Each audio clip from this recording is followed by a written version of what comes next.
नमस्कार साथियों। Parliamentary reporter previous year dictation 140 WPM।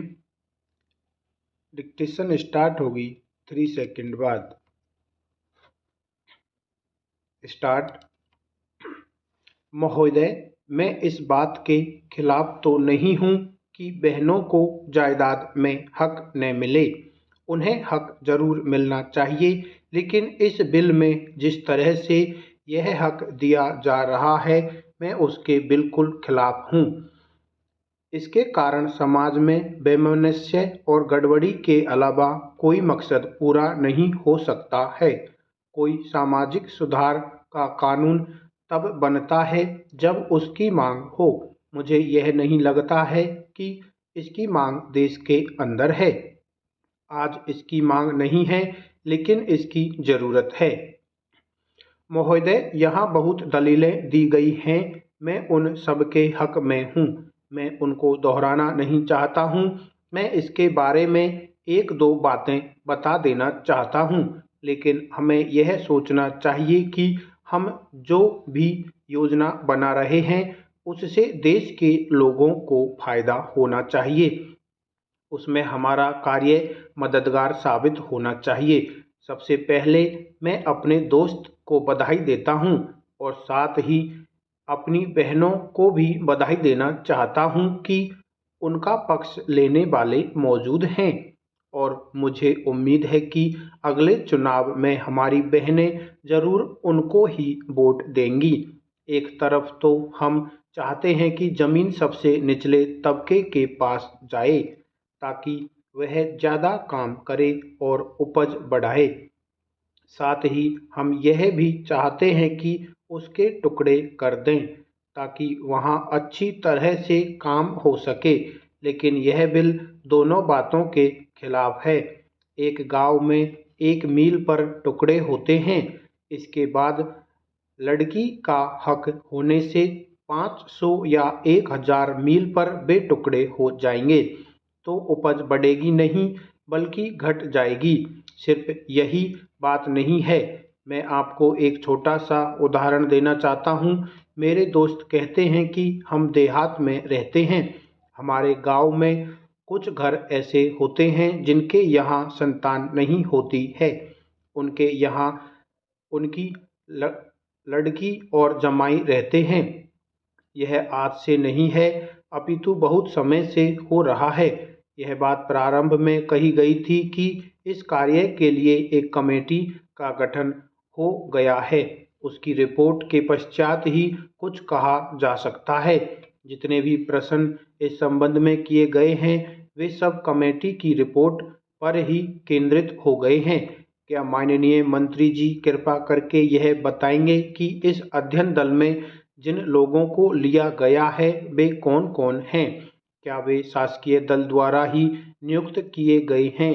जैसा आप स्वयं जानते हैं कि एक बड़ा जटिल और विषम प्रश्न है, और इस तरह की चीज को हल करने के लिए यह उचित होता है कि आप एक कमेटी में सभी प्रकार के विचार वाले लोगों को इकट्ठा करके रिपोर्ट देते। आप शहरी संपत्ति की सीलिंग करने जा रहे हैं। आपने गांवों में काश्तकारों की जमीन की सीलिंग कर दी है। इस बारे में हमें खुशी है कि आप इस जमीन को भूमिहीन लोगों को दे रहे हैं। आप जो शहरी जमीन देने के संबंध में प्राथमिकता दे रहे हैं, इसके साथ ही मैं आपसे यह भी पूछ लेना चाहता हूं कि किसी प्रश्न के उत्तर में मंत्री जी का सदन को यह कहना कि हमने जो घोषणा की थी हम उसके अनुसार चल रहे हैं, यह उचित नहीं है। एक बार यह प्रश्न उठा था और आपने नियमों का हवाला दिया था कि उसका यहाँ जिक्र किया जाना उचित नहीं है। आज मंत्री जी ने कहा कि हम घोषणा पत्र के अनुसार कार्य कर रहे हैं। मेरे ख्याल में सीलिंग की जो योजना है, उससे कोई विशेष लाभ होने वाला नहीं है, क्योंकि उसकी सफलता के बारे में मुझे संदेह है। चकबंदी के बारे में तो देश में बहुत समय से कहा जाता रहा है, और आज इसी विषय को लेकर मतभेद पैदा हो रहे हैं। इससे स्पष्ट जाहिर है कि मतभेदों को दूर कर सीलिंग के इस मानदंड को आगे बढ़ाने के लिए सरकार को भी काफ़ी दिक्कतों का सामना करना पड़ेगा।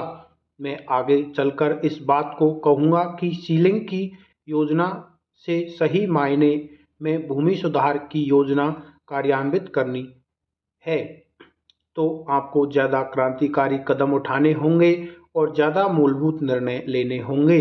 मेरे ख्याल से उसका एक ही रास्ता है कि सारे देश की ज़मीन का राष्ट्रीयकरण हो जाए। इसके सिवाय दूसरा कोई रास्ता नहीं है। मैं आपसे कहना चाहता हूँ कि सीलिंग के द्वारा आप ज़मीन लोगों से लें, लेकिन उसके बाद ज़मीन बांटने का काम इतना मुश्किल होगा कि हम लोग उसी में डूब जाएंगे और कुछ काम नहीं होगा। आज हम प्रगति की दृष्टि से आगे बढ़ना चाहते हैं, वह उद्देश्य अभी सिद्ध नहीं हुआ है और राष्ट्रीयकरण ही उसका एक रास्ता है। मैं समझता हूँ कि जब सारी भूमि देश की कही जाती है तो इसका मतलब यही है कि सारी जमीन जो होगी वह देश की जनता की ही होगी और जनता के माध्यम से उस जमीन की सारी व्यवस्था की जाएगी।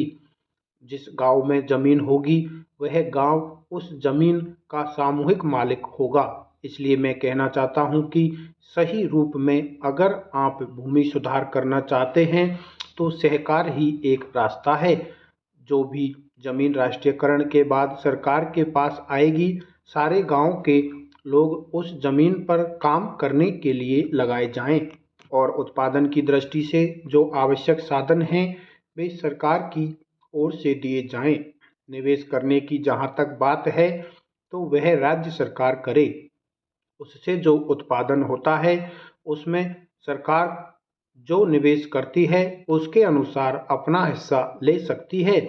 उसमें जो काम करता है उसको उस उत्पादन से वेतन मिल सकता है और उनको वेतन देने के बाद जो कुछ बचेगा वह उस गांव की आमदनी हो सकती है। इसलिए मैं कहना चाहूँगा कि मोटे तौर से यह कार्य हो सकता है।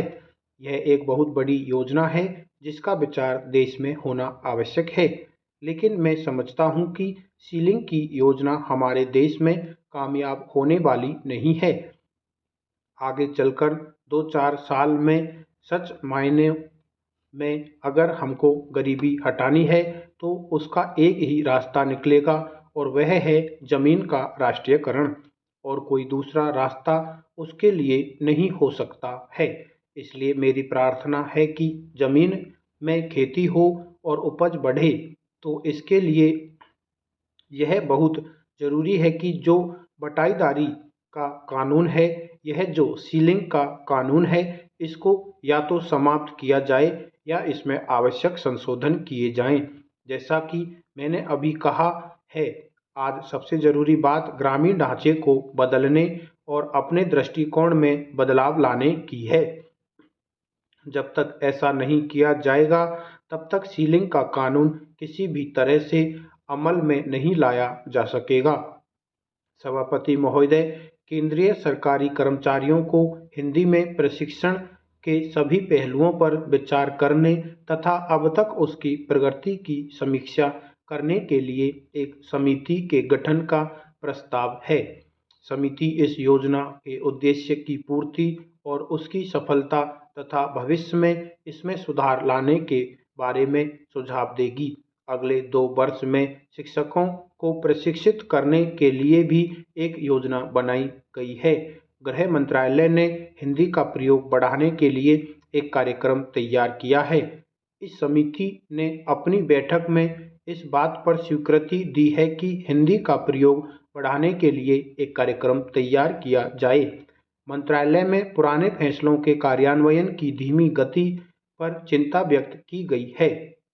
हिंदी समिति की बैठक में गृह मंत्री जी ने अपने भाषण में कहा है कि जिन राज्यों में हिंदी भाषा बोली और लिखी जाती है, वहां पर सरकारी कार्यालयों में सरकारी काम को हिंदी में करने पर जोर दिया जाएगा। हिंदी के प्रयोग को बढ़ावा देने के लिए जो भी निर्देश दिए जा रहे हैं वे प्रशंसा के लायक हैं, लेकिन केवल निर्देश देने से काम नहीं चलता है। सबसे महत्वपूर्ण बात यह है कि लोगों के सोचने के ढंग में परिवर्तन आना चाहिए।